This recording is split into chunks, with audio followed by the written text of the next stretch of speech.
The next verse, 583, I think we can assume the first part is spoken by Muhammad, and the second part, the second sentence, is spoken by the Buddha.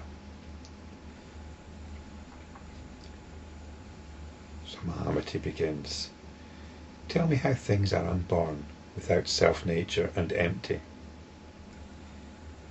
And the Buddha replies, "When things are seen by transcendental knowledge, they are not subject to combination and are unobtainable. Therefore I declare that they are empty, unborn, and without self-nature."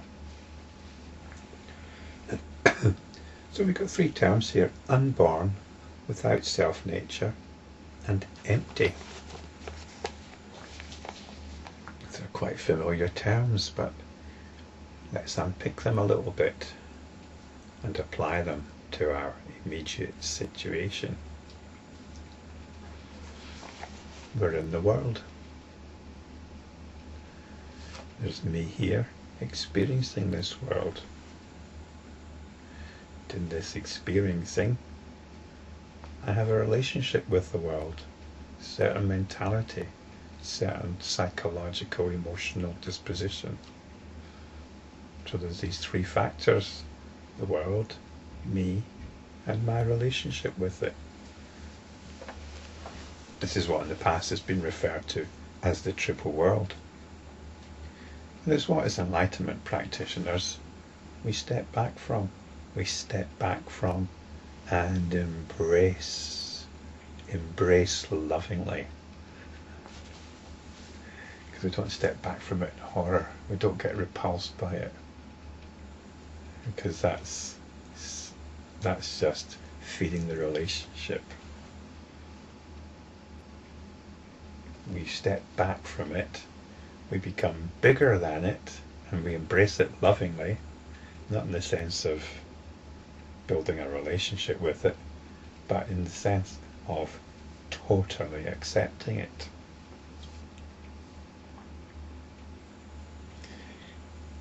It's in the spirit of metta. Metta is universal loving kindness. It's unconditioned loving kindness. And our consciousness has this capacity.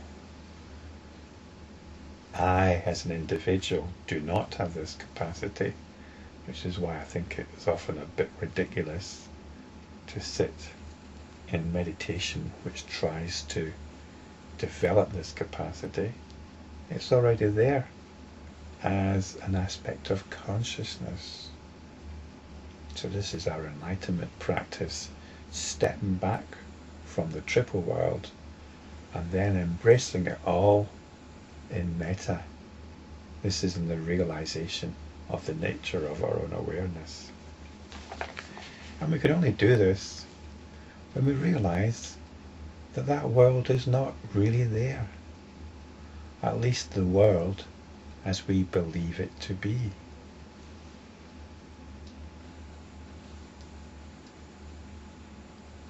The world is unborn, as the previous verse pointed out. It's like the city of the Gandharvas, the city of the celestial musicians. It's like castles in the air, like a dream.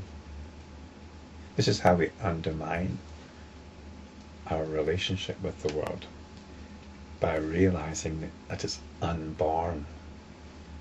It has no intrinsic reality. As I am also part of this world, I too have no intrinsic reality. This is what the next qualification tells us. It's without self-nature. I am without self-nature. There is nothing to me.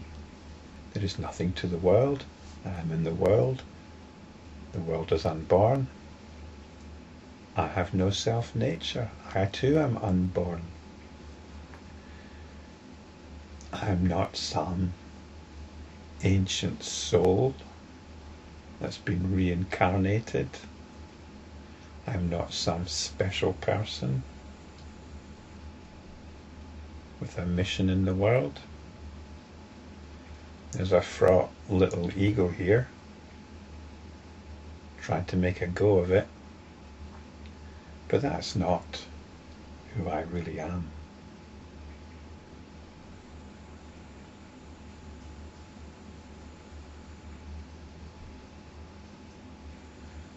Who I really am is the awareness that all this is happening to. And given that the world is unborn, that there's no self-nature, there's no relationship here. It's empty. All the things that concern us, all the things that trigger our moods, that reinforce our moods, because this is the nature of this relationship. It's an ongoing reinforcement of our basic moods. It's empty. It's empty. There's nothing there. It is purely a fabrication. It's a great to-do about nothing.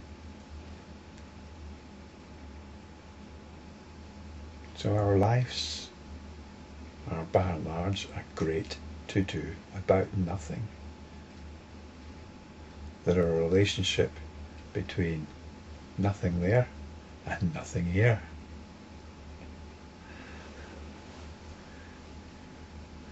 Some people think this is depressing, but it's immensely liberating. There's nothing cynical about it. It's wonderful.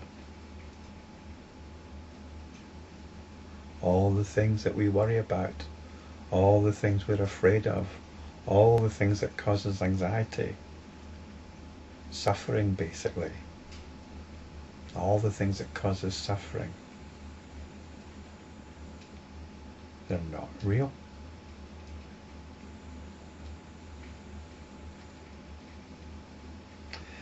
Now I know if I was listening to this, I would say, yes, but what about physical pain? That's real, isn't it? Certainly, there are sensations which are intensely uncomfortable, if not unbearable. Sure, that's the way it is. And you need to do what you can to alleviate such pain. But what we can do as enlightenment practitioners is explore our relationship with that pain and not feed the fact of that pain or the apparent fact of that pain into a particular self-image, particular, poor me that's receiving all this pain, or an image of the world, bad world that's giving me this pain, bad body that's giving me this pain. We don't feed into that. We don't feed into images of self or world.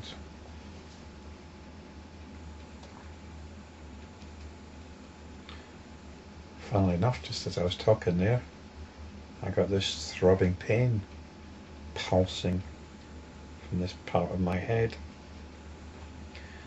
I've actually been in quite a lot of physical pain recently, with my body seizing up, although I'm sure it's not as bad as most people's pain.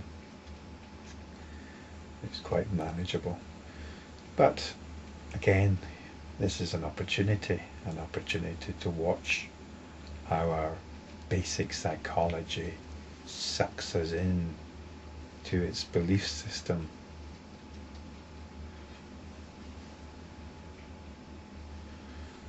Let it all go by.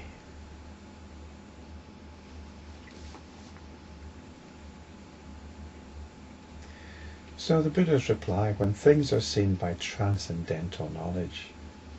In previous videos I've been talking about a philosophical case for the insights revealed in texts like the Lankavatara Sutra. But really, the only way to be convinced is to see it for yourself. And this is transcendental knowledge. You see for yourself the nature of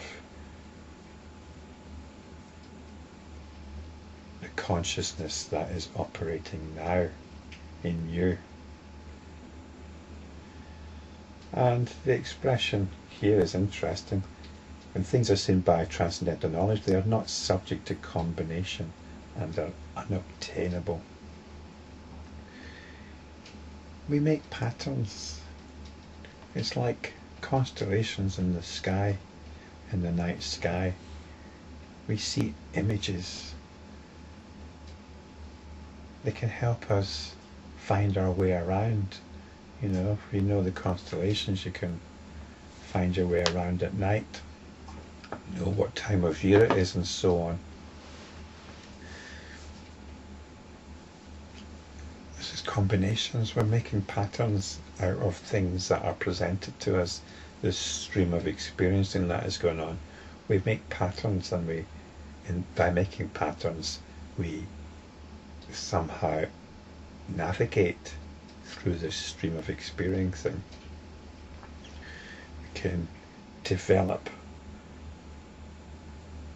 greater degrees of control. Control is what propels us in our belief systems. But when you see things as they really are, then you see that this is all our reality is. It's patterns. Even mathematical reality is about patterns.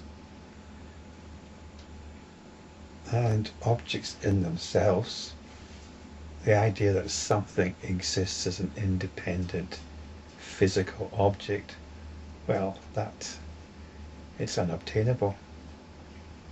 And as I pointed out in the previous video, I gave this quote from Werner Heisenberg, that the only thing that can accurately describe an elementary particle is a probability function that in itself contains nothing about the quality of being or the physical existence of that particle. In other words, when you really look into it, whether by transcendental insight or by scientific method, physicality disappears. In this sense, it's unobtainable. So all things are empty, unborn, and without self-nature.